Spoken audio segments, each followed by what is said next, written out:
welcome to the Sinead Says podcast. Today's guest, we have Joe O'Brien, the owner of Head First Instagram page, and you also have a podcast as well, don't you? I And do indeed. he's a trainee psychologist, health psychologist. You're still in trainee, aren't you? I am indeed, yeah. I'm in the middle of doing a doctorate at the moment, so I have hopefully only 1 year left, but hopefully by then I'll be fully fledged health psychologist, but at the moment still in training.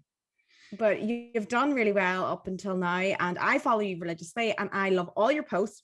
A lot of stock goes into them, and I am just excited to have you here today because I feel like you're just so passionate about what you do. You're so passionate about people needing the tools to get by in life and everything, and your posts are just so, I don't know, you told me the last day that you researched them all to make sure that they're all fact checked and everything, so like you don't get any shit. And I'm just like, that just takes up a lot of time as well, and I know that. But yeah, so just introduce yourself, where we can find you, and go for it, even though I've introduced you. But yeah, like you said, I'm in training at the moment, so I'm actually it's a professional doctorate, which means that it's kind of like medicine or other psychology professions where you actually go on placement for a couple of years, rather than most people here when they hear a doctorate, they think of PhD, which is just all research. Mine is like practice and research together. I'm in the middle of doing the research part, so when you say my posts are kind of well researched, the way I have to, I guess the standards I have to adhere to get a doctorate in this are pretty high. So I just want to put out information that's kind of balanced, that's based on kind of evidence and I guess the best available resources that we have. If anyone does want to find me, like you said, it's Head First with a 0 on the end is the handle, and the Head First podcast is my podcast.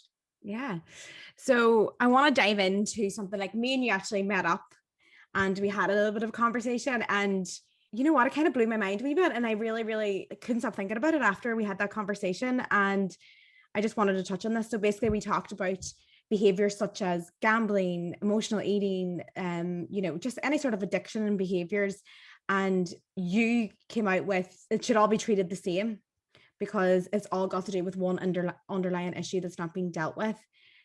Could you please expand on that for our listeners? Yeah, absolutely. So I'm glad that you came out of it with lots of questions and thinking deeply about it. When I say things like that to my friends, normally they roll their eyes. So yeah, to just explain that. So the way I kind of view some of these behaviors that you kind of mentioned there, you can include lots of different things in this. You can include drink, you can include drugs, sex, food, even things like shopping and spending. The way you could view them, and like there's I guess one standpoint or one view in psychology would be that those things are symptoms of a different problem. So like you said, the underlying piece is psychological, but it can be expressed in different ways. So that means that one person might feel incredibly anxious or incredibly sad or upset. Maybe they like meet the criteria for depression. And in order to kind of cope with those difficult feelings or overwhelming feelings, they can use lots of different things. So if you look at, instead of those individual behaviors as totally different issues, sometimes they're just an expression of a psychological difficulty or like an underlying issue. So the way I would look at it is like a symptom. If you have a cold, your symptom might be a runny nose. If you have a sprained ankle, you might have swelling. If you have difficulty regulating emotions, or like emotions are overwhelming for you, a symptom could be any one of those things. So the underlying distress, I guess when I say like, it's not necessarily all the same, but there's an underlying difficulty with emotions that can be expressed in different ways, basically, is one of the premises. So that would be how I explain some of those different behaviors. Rather than thinking of them as totally different issues, think of them maybe as like an expression of another difficulty or like the symptom of another difficulty. Yeah. And when you said that, like, it was like a light bulb moment in my head of like some of my own behaviors and some of like behaviors of people in my life. Like, I had a situation with a loved one, and they were a gambling addict, but like there was these things. So basically they would have these 3 months where they would be doing the gambling, but like then they were like, no, one straight and narrow. And then the next thing, like they're eating everything. It was crazy. Like 12 o'clock in the night, he would be getting up in the middle of the night getting donuts, and I'd be like, what the hell is going on? And then like a few months later, it would be going to the gym, like really, really excessive gym. And then after that, it was womanizing. So it was just like constantly getting attention from women and stuff like that. It was like avoidance of like the underlying issue. And like that really stood out for me. And then I really reflected on my own behaviors as well. And I wanted to get into like when I had that conversation with you, where I realized where mine went when I was going through, we spoke about my dark place before, but when I was going through the dark place, it was so weird. It was a weird time for me, but I remember being out and people asking me to like do things, and I would tell them I was busy, and I wasn't busy because I just couldn't wait to get home and just be by myself. And I couldn't sleep. So I actually used marijuana. I've never spoke about this before, but I actually used weed at this time because someone told me it would help me get to sleep, because I just never, ever, ever slept. I used to go to bed with a high heart rate. I would wake up in the middle of the night with high heart rate. So I felt like this was like going to help me, although it definitely was not. It was like masking the issue of I couldn't deal with my emotions, and I was feeling really, really down, and I was really depressed and didn't want to deal with that at hand. So that was what I was doing. But not only that, then I was eating at night as well. So I was secret eating. I would come home, and that's all I wanted to do. I didn't want to speak to anyone. I just wanted to come home, do that. And then there was one night, and this is the last time I ever did it. So one night I did weed, and like, and then when I look back at it, I'm just like, such damaging behavior. But anyway, did that. And then I ate between 15 and 20 protein bars, which was another thing that I was doing. I was like eating, I don't know, it must have been the only thing at that time that I could control. And it was where I was getting my dopamine from for some reason. Like nothing else was filling it. And I was like, this is what I can control. So I did that. And I actually had to go to like the hospital because I was what was coming out of me was not normal. Like it was just like crazy, crazy bad. I had to go through really like strong antibiotics and really bad stomach afterwards, and had to go through that. Like obviously that was the biggest shock for my life to then it was like I needed that moment to just realize that like I was masking everything. And then after that I was just like convinced on figuring it out, and that's exactly what I did. And to this day, that is the last binge that I ever had. It's really interesting that example that you've given there, and the example of your experience with a partner before. Now I can't make judgments based on just what you've told me or of your partner or anything like that, but there's quite a common thing in psychology that if you take away the coping strategy, so let's say you used, or anyone would use, one of those coping strategies, if you just stop doing that without ever addressing the underlying stuff, it comes out in different ways. So one thing about emotions is that they just do not go away. They will be expressed in different ways. One of them, like the gambling one, is a really good one, because lots of gamblers have other kind of addictions or other kind of vices. So if you take away the gambling as like the coping strategy or whatever it is, it has to be expressed in different ways. And that might be someone going to the gym more, it might be someone eating more. And if they do none of those things, if they just totally remove the behavior, the feeling of internal distress can actually get greater. So if you take away the coping strategy, even though it's an unhelpful coping strategy, sometimes that internal distress actually gets stronger. And it's what people always say to me about like binge eating specifically is like, you know, what do I need to do to like get rid of it or stop it? And one of the key things is actually addressing the emotional stuff, because if you take away the binge eating, it can just go somewhere else, right? It can make you just maybe feel worse internally, but it might go to drugs or drink or whatever it is. But if you actually address and find new, I guess, helpful ways of coping, hopefully the eating will reduce and won't have to be expressed in different ways. So those experiences I think that you described are quite common in general, where people just take away one way of coping and expect that they're just fine, but it will come out in different ways. Yeah, like I definitely understand that. And I think it is very hard for people to look into their own emotions, because it's, as you said, it is very painful to go through and realize that it has got to do with you and issues that you have to deal with. So speaking on emotional eating, what ways, what is your, for even the first steps for, like, people are obviously recognizing binge eating, like we recognize that we binge eat, but how do we begin the process of healing? So I would say with binge eating or emotional eating, depending on what you identify with, both are psychological in nature, both have elements of emotional and psychological health to do with that. With binge eating, it can be physiological. But I guess with the people that I see, it's often psychological. The physiological part is that if you physically don't nourish yourself enough, if you don't eat enough food or you don't eat enough nutrients, your body and your brain is built to survive. It's built to, you know, keep you alive, and automatically all of your thoughts will go to wanting food. You might kind of be preoccupied with food, and when you get the opportunity to eat, if you haven't been eating enough, your brain will think, okay, I'll try and eat as much as possible to keep myself safe, because maybe it's learning that food is scarce. So in terms of the physical side of things, if you just don't eat enough and you don't eat enough nutrition, naturally binging is a response to that, because it's kind of like a safety behavior. It's to keep us alive. The psychological part, you're talking about like the first step for people. I think it's really important to address the underlying piece. So if you recognize that emotional eating is emotional, and you recognize that binge eating has a psychological component, it's really important to get in touch with someone who can support you with that side of things. Because people like dietitians and nutritionists, they can do things in terms of managing binge eating. But if the underlying issue is a difficulty regulating emotions, or if emotions feel overwhelming, then I think that's the most important piece. Otherwise, that will, I guess, keep coming up. Unless you ever, I guess it's like a life skill, right? If you learn to manage your emotions in general, that's like a life skill that's going to stand to you forever. If you can never manage your emotions, or find emotions very difficult to kind of process, there'll always be difficulties cropping up related to that. And that could be something to do with your physical health. It could be to do with like binge eating, but it could be all of those different coping strategies. It can come out in behavior. It can come out in, you know, physical health. It can come out in lots of different ways. So I would say on the very first step, it's like talk to someone who can genuinely help. And because both of those things are psychological, it's talking about the emotional part of it, which is the difficult part of it. It's like, let's talk about how hard things are for you. Let's talk about how you manage when those difficult things come up. What are the difficult things? And it can sometimes go places that people maybe don't expect it to go. When we talk about food, like people often turn up to me and they'll say, you know, I want to stop binge eating. And, you know, I'll be asking about, you know, things like how their life is going. And some people kind of question, why is this important?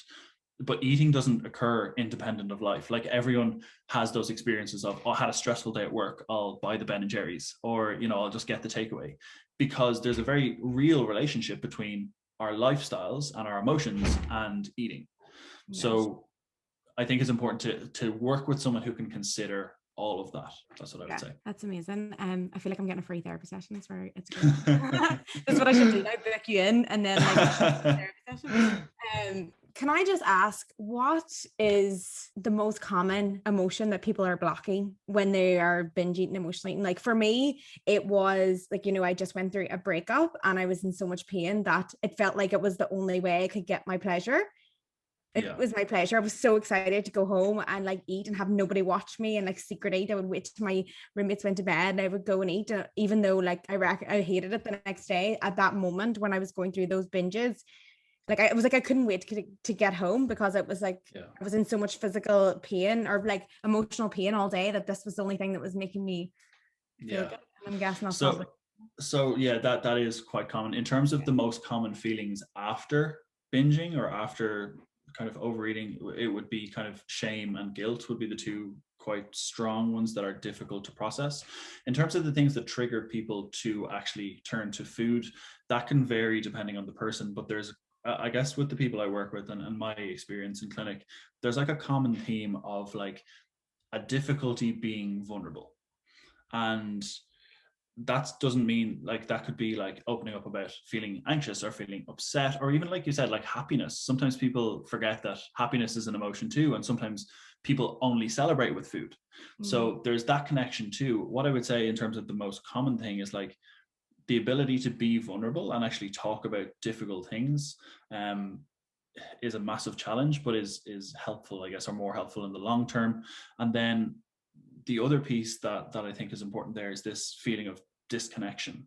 At the moment, especially, loneliness is a huge thing for people. That lack of connection, the lack of, like, we're all humans and we all need connection. I think isolation only gets us to a certain stage. I think everyone has maybe realized with the pandemic that being isolated is just unhelpful in general.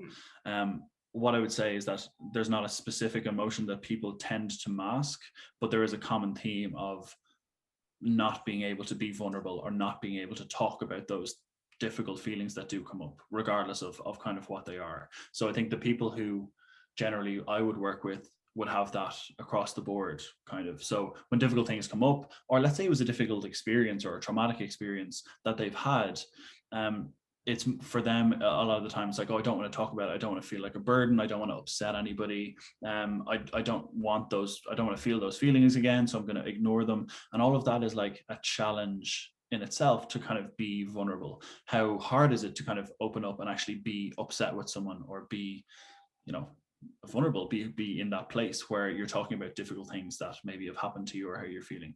So I guess that's maybe the underpinning theme, regardless of the emotion. Yeah.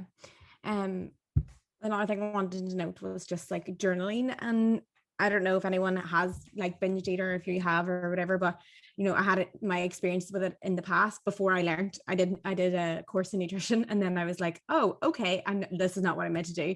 And then I kind of sort of like wised up and realized. And one of the things that, like, I haven't done it in a very long time. Like, I'm very, very in tune with my emotions now. And I'm so knowledgeable in the fact that like we need the nutrients in our body to like function well. But even if I did eat a little bit more than I probably should have, or I felt really full and I still ate, one of my main like things that I would do is journal about it the next day and be like, okay, why did I feel the need to eat that when I was full? So then I went through, I think I haven't done this much. Like I do, obviously we do it for Christmas and we do stuff like that, but I looked back and I was like, okay, I needed to shove these salt and vinegar chips in after my pizza. And then I was like, okay, why did I need to do that even though my body was full? And I kind of sat back and I was like, because it's a Sunday. I mean, it was a conditioned thing in me that I had to eat everything that I really liked on the Sunday because I was just going to restrict myself Monday to Friday. And then I had to sit and journal and be like, Sinead, you don't have to restrict. If you want salt and vinegar chips on a Tuesday, you actually can. So even journaling that and realizing that I didn't need to fit all that in on the Sunday, that really, really helped me. I think that's actually like what therapy can give to some people, right? What you're describing there is really helpful for someone who has an insight into why they might do that. For a lot of people who are struggling to take that first step, they mightn't even have the ability to think that deeply about why something like that might happen. And I think sometimes a one-to-one session with someone like myself or a therapist can actually give people the opportunity to try and identify those patterns for themselves. So what you're describing is like the actual ability to be introspective and to look at why you're doing the thing that you're doing. But an awful lot of people who will turn up to me will think, I've no idea why I eat like this. I've no idea why I can't change. And they might get to the point where they're actually doing what you're doing and they're being able to do that for themselves. And I think that's a really helpful skill to develop in a therapy session or over the course of therapy, because in reality, that's what's going to work for someone in the long term. If they can understand themselves and their behaviors, then they can make those changes. Whereas like the first step of therapy is like understanding what's actually going on and making those links to the behavior. So yeah, what you're describing there is basically being able to make that link. Of course, I'm always for therapy. Like it's like something that changed my life as well. And this is one of the biggest questions in the question box for you was how to find the right therapist. Yeah. So I have a proper guide to this on my page. If anyone wants to get in touch, like literally just shoot me a message and I can copy and paste it to whoever messages me. But we'll see how well you do with DMs after this. Actually, maybe message Sinead and she can spread the word. No, you can't even message me anymore. It's impossible. Oh, it's turned off. Okay. Yeah, it's turned off. Okay. Yeah. Look, you can share that, or you can send people over to me, and I can do that. But there's a couple of quick fire bits to consider. The first one is make sure that they're qualified and accredited. So like, for example, psychologists in Ireland would be registered with the PSI, the Psychological Society of Ireland. In the UK, it's the British Psychological Society or the HCPC. So every kind of country, well, most countries would have an accrediting body, which means that the person who you're working with has met a certain standard and they can be registered, or they've met the criteria to be registered with somebody decent. So that means that they're qualified or accredited. The other part is people often kind of get hung up on like the right or the best therapy. The way I kind of put this is like, if you went to a doctor, you wouldn't tell the doctor what medication you should have or what your diagnosis should be. Like you would probably listen to the doctor's suggestions and you kind of come to a decision collaboratively, right? I think therapy should kind of be the same. And I think there should be some level of trust that the psychologist or the therapist will suggest what's best for you and you can make that decision together. I think there's this idea that like CBT is best, or like it's the only type of therapy that's helpful. That's just a massive myth. I think in reality, all of the different types of therapy are different ways to reduce psychological distress. And like one approach might help one person and not help someone else. Like often people get in touch with me and say, you know, I want CBT, or who does CBT? But like if you went into that with that person, like they mightn't actually know the difference between CBT and psychodynamic and ACT and person-centered. Like there are tons of different strands of therapy. So to think that like one is best all the time, I think is a bit of a myth. So what I would say is just get in touch with someone who's accredited and qualified and make that decision with them rather than ruling out people who don't do what you think is like the best one.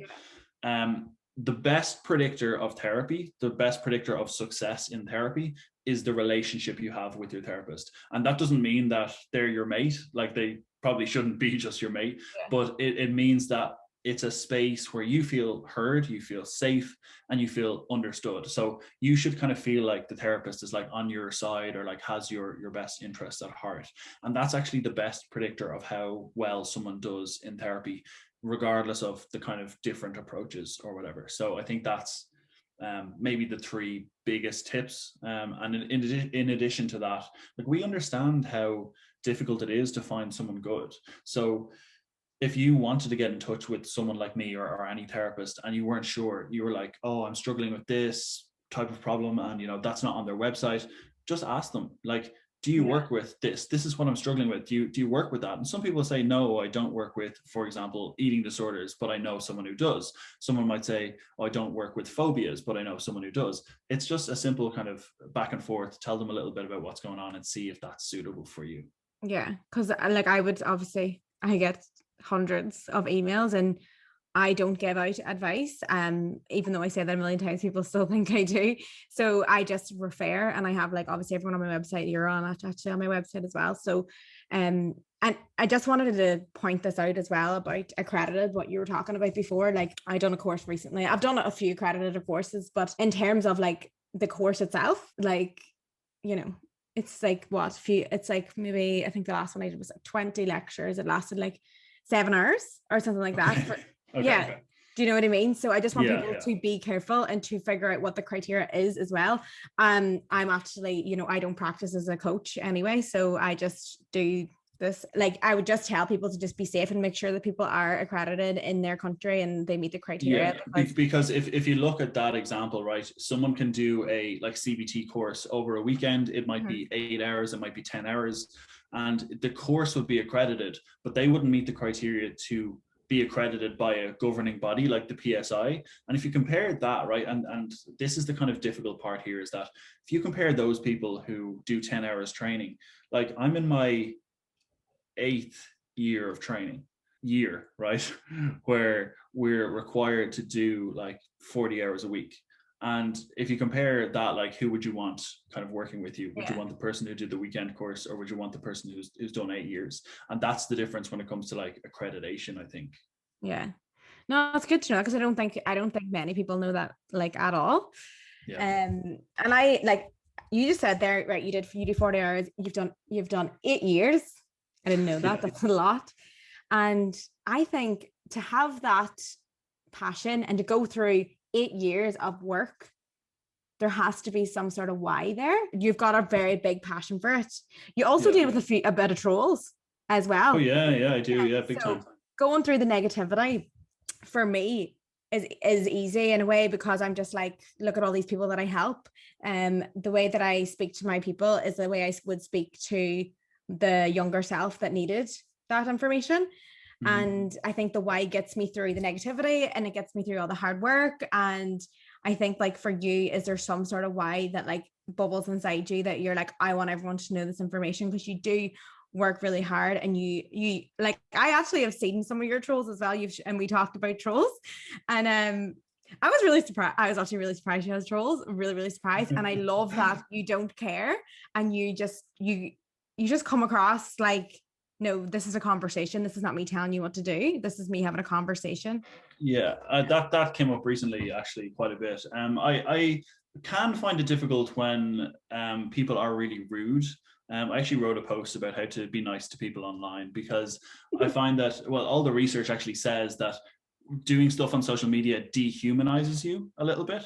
So it's hard to see the human part of you. And there's all the research in the world to actually back that up, because what we see on social media obviously is quite distant. But not only that, it's hard for people who are using social media and interacting with you to see you as human. Therefore, they can kind of be harsher, be more critical, like they wouldn't say that to you in person. And that's kind of the reason behind that. So sometimes it can be difficult when people are really critical. But again, like, people, yeah, I guess the recent one was around the relationships and drinking stuff, and I people actually got, felt like you were speaking to me because I was okay. drunk with Jack the night before.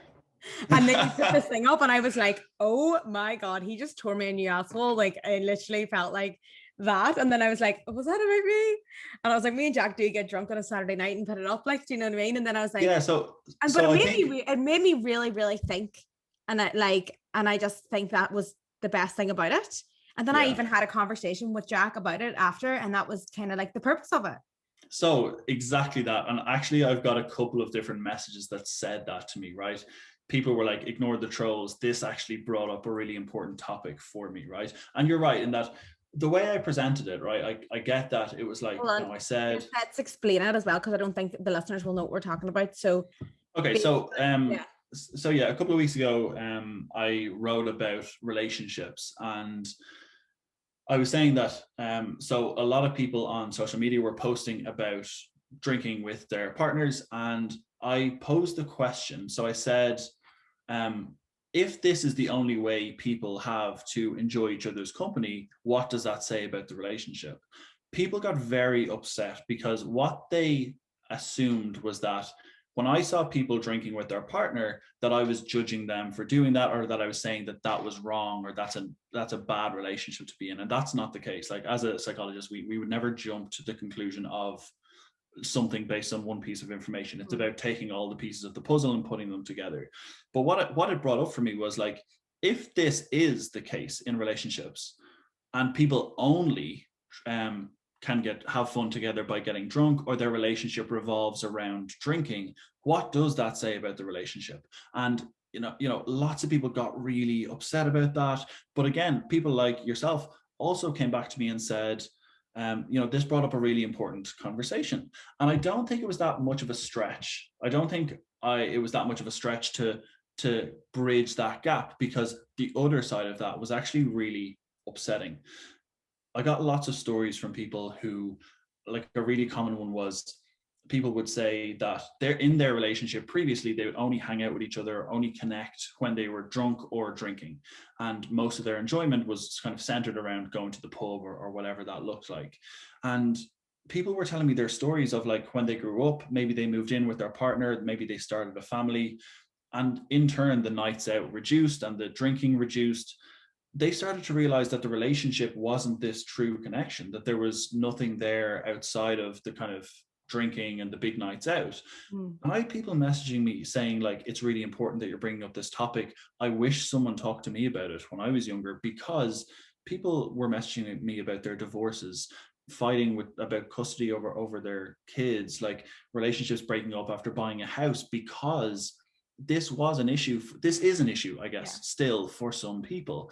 And now I'm more than for having a drink with your friends or your partner or whatever. Like, that's not the bit that irritates me. Like, I drink myself. People often think that I don't drink and that I'm trying to demonize drinking or alcohol or whatever. I don't think that there's anything inherently wrong with that. But if that is the only way that you can connect with your partner, what does that say about the relationship? Because I'm not saying nobody should drink with their partner. What I'm saying is, if this is the only way to connect, is that ever going to be sustainable? Or, like, what does it say if that's, is that the only way you can enjoy their company? But again, that was maybe a little bit confronting for people, because they got very, very upset. It was so funny because like, I was just posting the week before about, I posted something where I made a mistake in something that I posted, and loads of people messaged me, and I was like, oh, obviously the way to get engagement is be controversial. the people who are on my stories doubled. I've never had the amount of people view my story as that day, because it obviously erupted something in people. And I understand where that comes from. Like if that is something that maybe reflected your relationship, I can understand why people might get defensive. But then people were saying, you're judging me. And I was like, I don't know you. I don't know you. I don't know your relationship. I'm not judging you. I'm just asking sometimes confrontational or difficult questions to answer. And again, having to face up to some of those difficulties or realities can be hard for people. Yeah, and that's what I like about it as well, because I honestly like felt like that for like when I read it, and I was like, because it was just after me and Jack were really drunk on a story, and I was like, and then like I had we had a really good conversation, and then like we realized that we obviously have a connection without drink, so it's not like that bad. But then like that's the important part to focus on. I made sure that like we have fun. Like I made sure that we have fun without drink. Like, and that's like something I would like to thank you for, because I was just like, we have a drink, but now I know that we can have fun without drink. So it's like a long lasting effect. But then another thing I want to talk about was people were saying like it opens people up more when you drink. And of course it does. Like we're a bit more mushy. We say more things to each other. And I like, this is something people always ask me in couples, like, in real life, people always ask me their couple relationships, blah, blah, blah. And I'm always like, so what do you like about that person? And then they'll tell me the qualities. And I'm like, do you ever tell her that? And they're like, I when I'm drunk. And then there's an issue there, because you shouldn't need drink to tell your partner how much you love them or how much quality you have. And I think that's sort of an issue there. Yeah, because if you take that as like, I can only speak to my partner when I'm drunk or when I'm drinking, that says something. So if you can only do that when you're drunk, how will that be sustainable? What would it be like if you wanted to say something, let's say something difficult, and this comes up a lot in difficulties, is like we have fights when we're drunk, because the difficult conversations that maybe need to be had can only be had when they're drunk, and nobody can kind of regulate themselves when they're drinking. So is this sustainable if I have to keep quiet until I'm drinking? And again, they're the kind of big questions that people will maybe have to confront at some point. And that can be, I guess, the hard or offensive piece that people take. I think I went through that too. Like I did that when I was younger, when I was in relationships, like getting drunk. And now I know that I need to resolve an issue before I go out that door if I'm going drinking with someone. And it's so funny because they can be really taken back by you saying that. Like I was like, hey, just let you know, before I go drinking tonight, this happened and it really annoyed me, and I don't want to get drunk and like send you an abusive message. Like I actually just would like to tell you this made me feel like this. The problem with that, Sinead, right, is if that was the case and you send the message, then the next day it's like, oh, I was drunk, and then it's avoided again. It's like put on the back burner again, and then it might come up the next time, or it might come up again, and it's like, oh yeah, no, I was just drunk, and then again pushed off. But all those little things like add up. Like I said, emotions don't just go away. So if you're annoyed about something, or if you're hurt by something, or if you're not communicating well just in general, those things can kind of fester under the surface, and then when something explodes, everything explodes. So the way it was kind of described to me before is like, imagine you have a bottle of like fizzy Coke and you shake it, right? Opening that up is like the explosion. Whereas if you like open it up and close it again and just let a little bit of gas out all of the time, it won't ever explode. So if you take that as an example, what we're trying to do is we're trying to release a little bit of our own internal tension all the time, rather than waiting for everything to explode, because nothing is helpful if it goes over the top. And like, how do you recommend opening the top that little bit? Like what are this, like what, like if I was feeling some way and I was getting angry, like how do I begin to recognize the emotion? So it's really difficult at the start, and it requires two people to be working towards the same thing. I think when people get shouty, or people get I guess overstimulated, or things blow up, that's an unhelpful place to be. If it's a shouting match, nobody gets heard.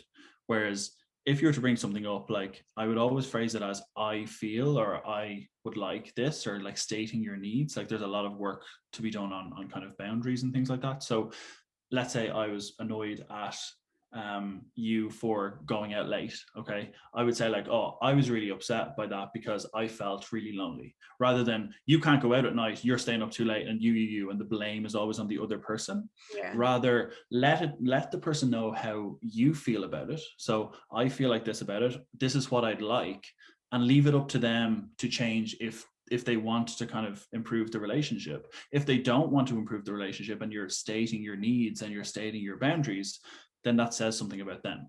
So as long as you state how you're feeling about it and what your needs are, like I would love if you came home at 11 rather than at 2 a.m. because I feel really lonely when I'm by myself. Or I'd prefer you gave me a text during the night just to make sure that you're okay. That would make me feel better.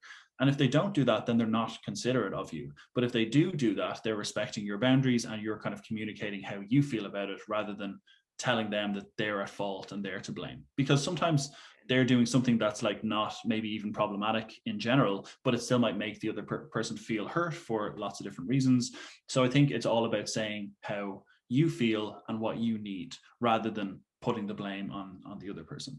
Yeah. This was like a conversation that I had with Ed, and we were talking about, I was saying like, no, you need to state what you want and what things make you feel like. And he was like, well, no, that's controlling. Like you're trying to control them. I'm like, I'm not. I'm trying to state to them how I feel. And then like, if they can't do the thing that I want them to do, then they're breaking my boundary and it's my emotional responsibility to deal with it. Or if because they might come back to you and say like, you know, I'm not willing to do that. Like that's that it would take a lot, like it'd ruin my night, or I'm trying to enjoy time with friends. And then it's about, well, how can we compromise? How can we make this work? Rather than saying it has to be my way or your way, how can we meet in the middle? How can we come to a compromise that works for both of us? Because rather than being like, you know, this is what I want and you must always do that, it can be like, oh, this is what I'd like. And the other person will be like, well, this is what I'd like. How do we even meet in the middle? Because relationships are compromises. Relationships are working together towards like the same goal. I actually have done a podcast.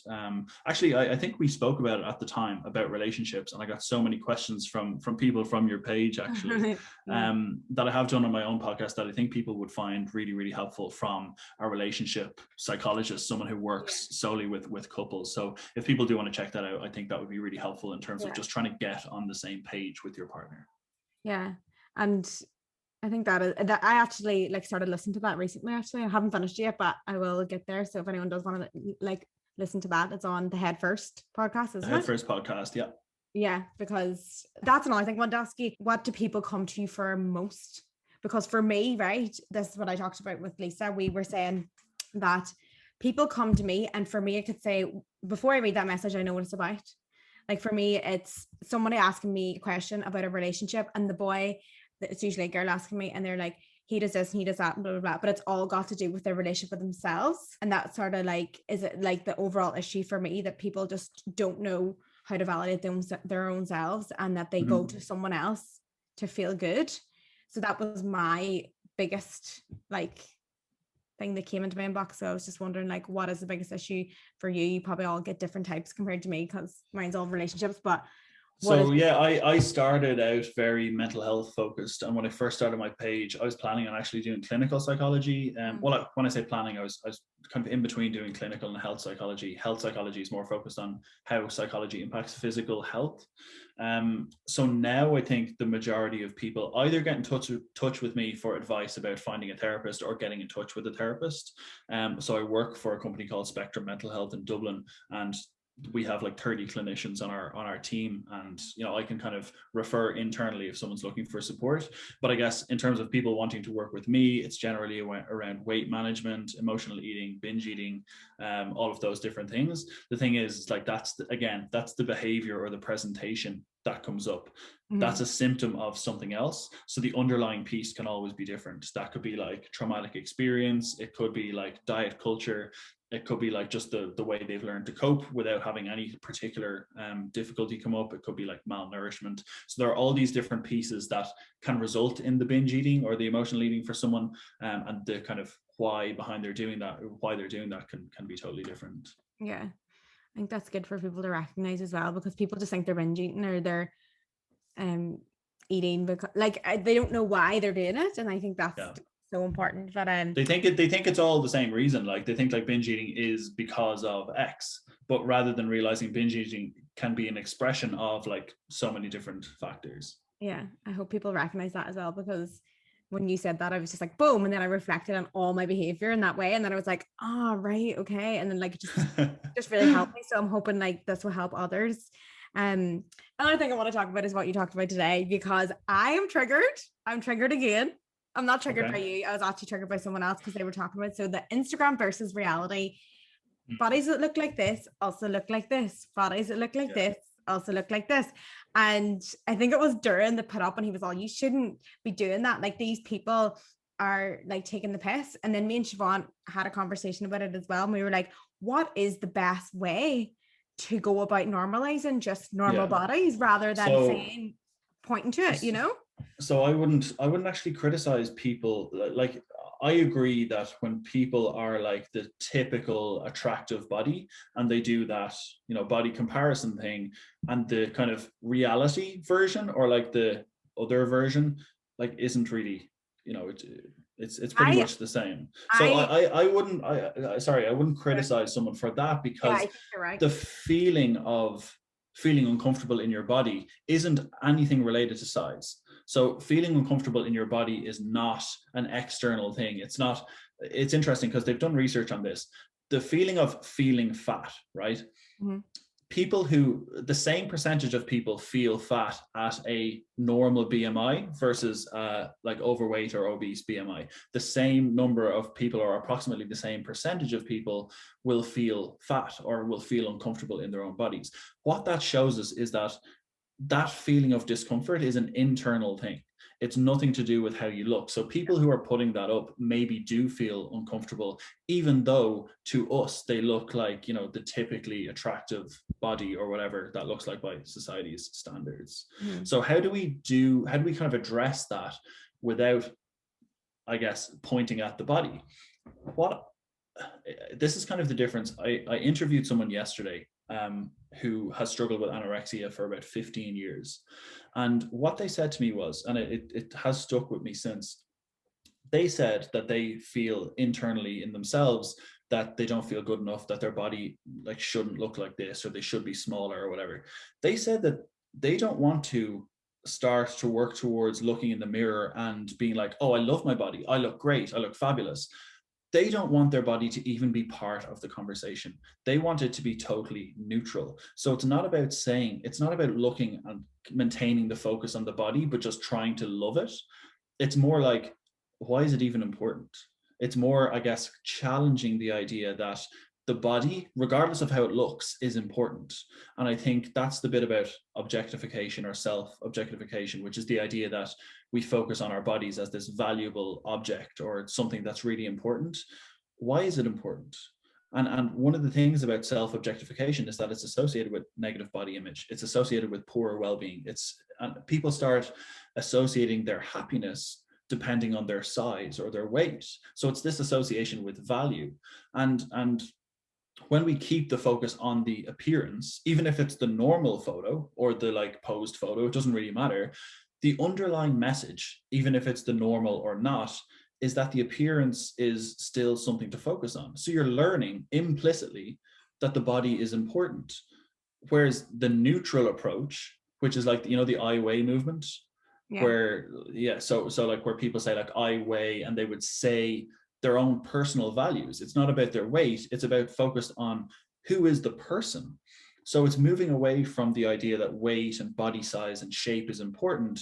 And it's moving towards, well, actually the person is important. Their individual qualities are important, and body size and shape, it's not even part of the conversation. Yeah. So I think that's how we actually move away from it. And I understand like the meaning behind the Instagram versus reality stuff.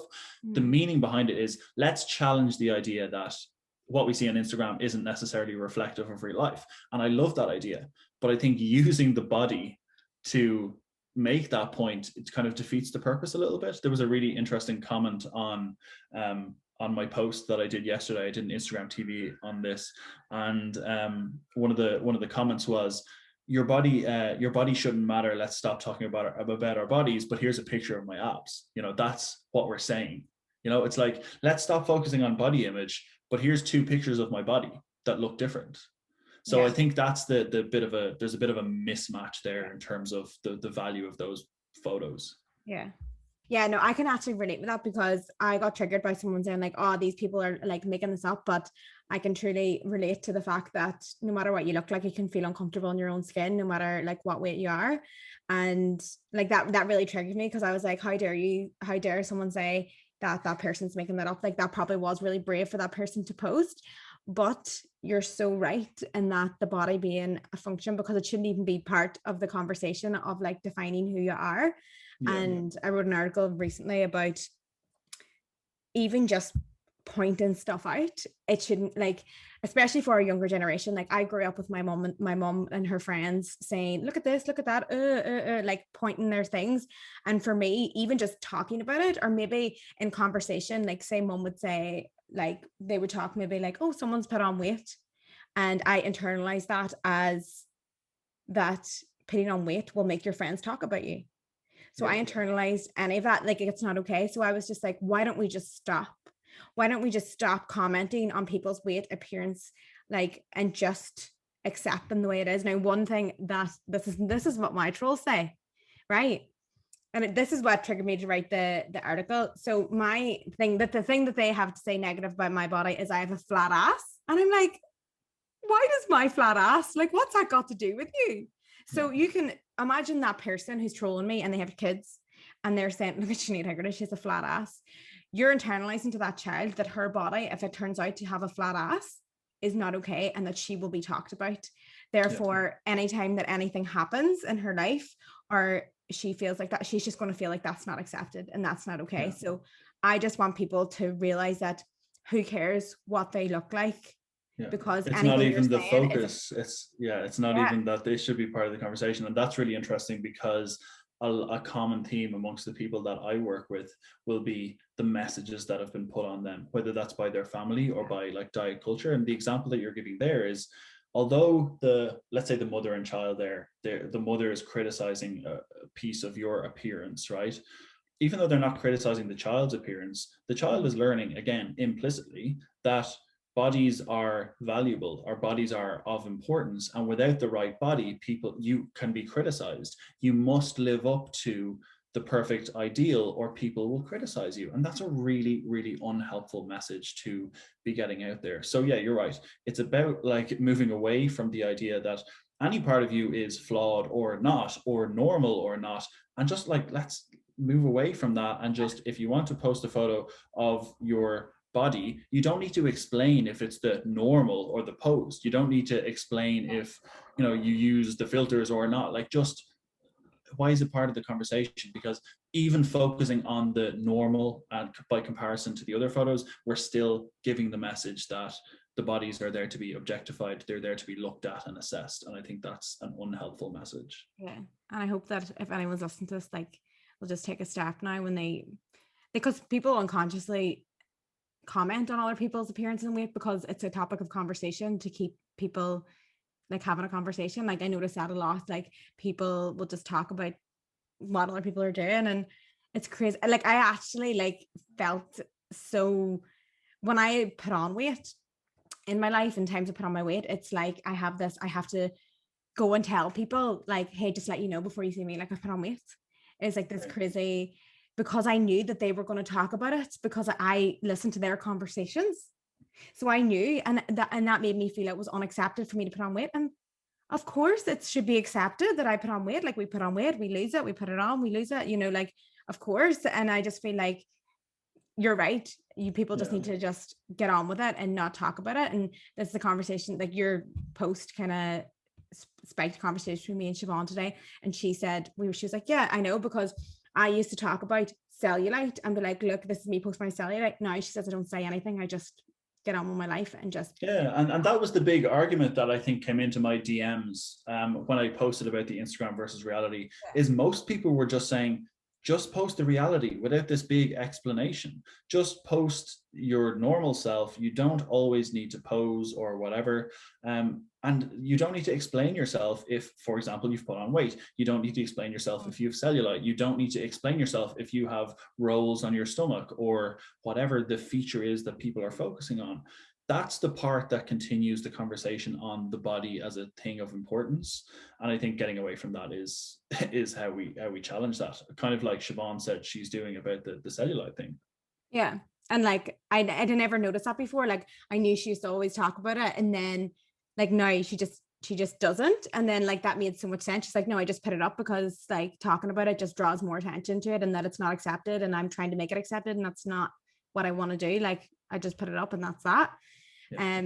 So yeah, thanks for sparking all those conversations. And I know like you've literally like got into my head so much. So I just want to thank you. And like obviously, hopefully everyone will go, like there might be a few DMs now about stuff. So good luck. Yeah, well look, that's what I want my page to be. It's just to get people thinking. It's not to criticize anyone, but it's just to ask some questions or things to kind of be aware about if they, you know, if they want to live, I guess, happier or healthier lives. Oh yeah, no, we forgot about one thing. So when I said to you about people coming in and you get negative messages and you never actually told me your why you're so passionate about this. It's actually changed. It's changed over time. Initially, I remember like most teenagers having a hard time in school. And I was like, look, I'm really privileged, come from a quite privileged background. And like I had supportive family, supportive friends, but I just had a hard time in school. And like it was never related to like bullying or anything like that. I just was going through a difficult period. And I remember going to my like a counselor basically, or someone from the school was like, oh, go to this person. And I went to them, and like I would consider myself quite a wild child. I was like quite erratic, let's say, or like just a bit wild.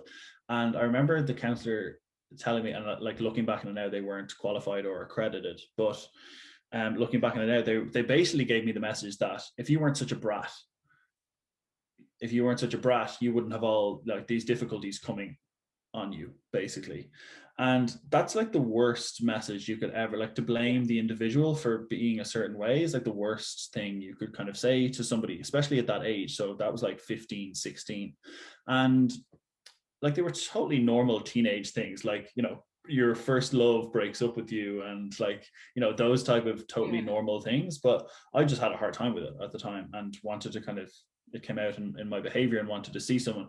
And getting that message, I just always wanted to then be a therapist. I remember coming out of there, even at that young an age, and thinking, I don't ever want anyone else to feel lost like this. I feel totally lost. I don't know where to turn. I don't know what to do. And I wanted to always be like a therapist or a counselor who works with, I guess, the more significant mental health issues. I always wanted to work with young people. And that changed over time to health psychology, because when I started doing my master's in health psychology, it was, again, for personal reasons. I knew people who had struggled with physical and mental health together and how they impacted each other. So that was kind of just sparked my interest. When I got in there, something clicked with me. And I was like, personally, I was like, nutrition is missing something. Yeah. Dietitians, nutritionists, personal trainers are all out there giving out the nutrition advice. But the reason people can't change or find it so difficult to change is so related to psychology. Like it's not a matter of giving someone a meal plan or telling them what to eat anymore. Yeah. Like the things that make it difficult are like things like emotional management, things like people's identities, people's social circle, people's mental health. All those things play a big impact in someone's ability to change. So when I started doing my master's, I was like, oh my God, health psychology has such a big role to play in nutrition. And that's, I guess, my why is like, I've always wanted to be someone who changed something on a bigger level. I don't want to work as a one-to-one therapist for the rest of my life. I want to do part of my work, but I want to make a difference on a bigger scale. And if I can train loads of health professionals, which is something that I do, like I do health professionals training for dietitians and nutritionists, if I can train like a huge body of people to understand psychology in their practice, I think I'd be making a pretty significant change in the world. And that's, I guess, my why at the moment. Yeah, that's actually so good. And that's it's nice to be able to do something and make a career out of something that I love. So yeah, and you're smiling while you do this, so this is good.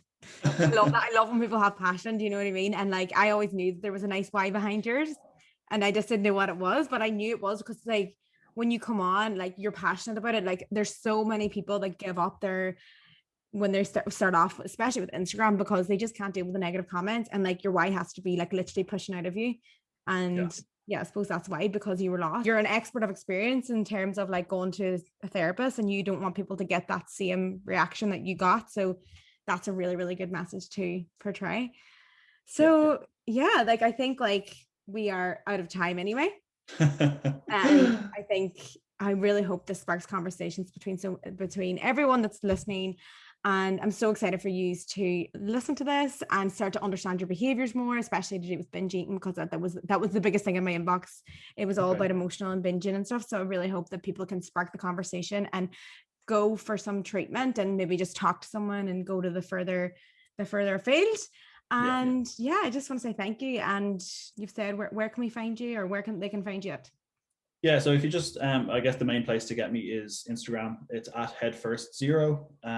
The Head First podcast is my podcast, and my details for like if you want to email me for professional talks or any kind of group work or any kind of seminars or anything like that, you can email me, and all the details are on my page. So yeah, feel free to get in touch if anything has kind of sparked a conversation in you, or if you have any topics that you need answering, I might be able to direct you in the right area. Perfect. Okay, well, thank you so much for coming on, and hope you enjoyed, guys.